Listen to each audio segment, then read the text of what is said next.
Okay, so to get the sun glow effect that we're going to go for, I'll show you a couple different ways of doing this with Lightroom and then with Photoshop.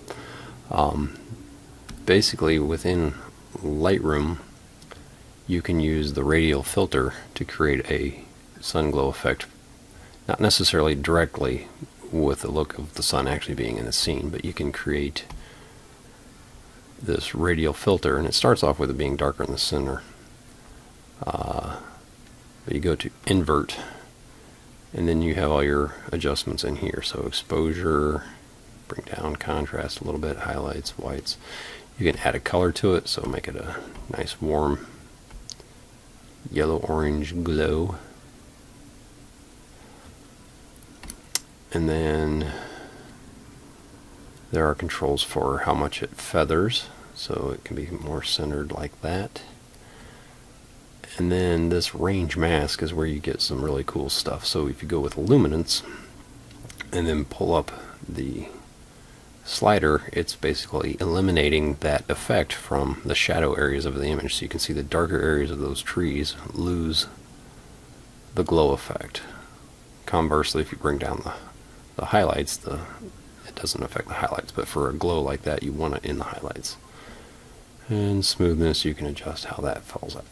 So that's a quick way to just do a little bit of it in Lightroom, but to get the effect that I think you're going for, it'd probably be easier to use Photoshop. So I'm just going to go back to what we had, and this is how I work between Lightroom and Photoshop. You just go to Edit in Adobe Photoshop, so it brings it up eventually.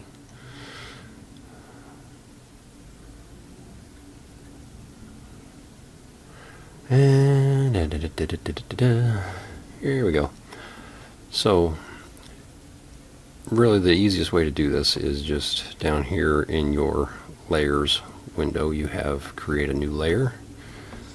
So you've got that. You want to use a paintbrush, and I want for this one a fairly hard edge, a little bit soft but not too much, because you want it to look like the actual sun is up there. And pick a nice yellowish color, and I'm going to go ahead and make this 100%. So just a nice yellow dot. Now, obviously that doesn't look very sun-like, but if you change this to, well, for this I tend to play around with the blending modes.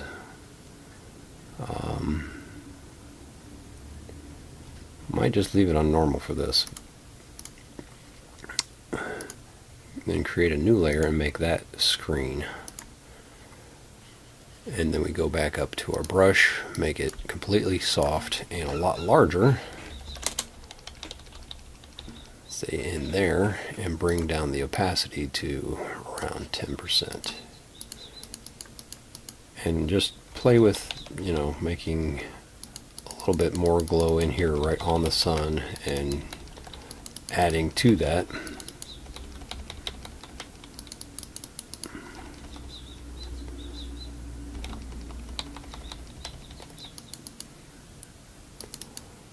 Like so.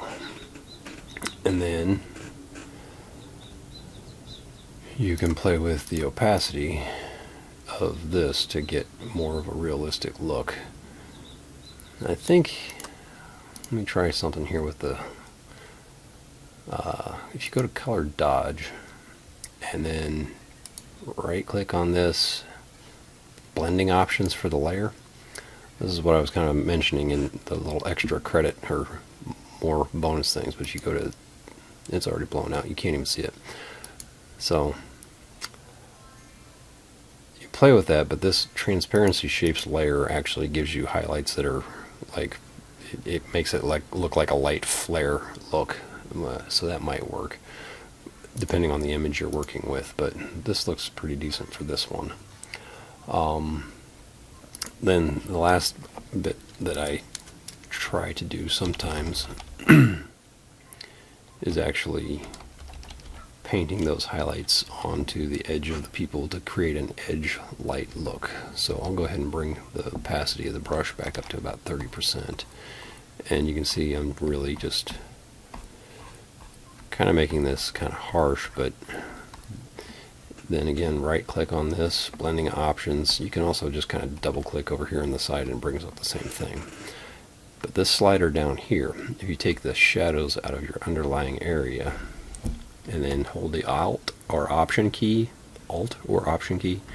you actually will split that little slider into two, which smooths out the effect.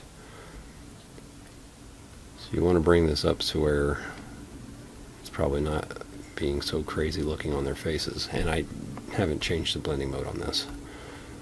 Go back to that screen.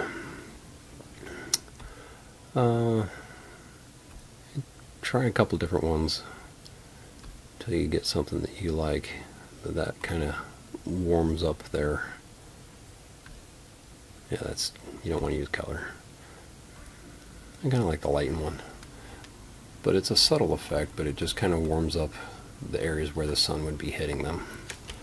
So that's kind of how I would go about doing that.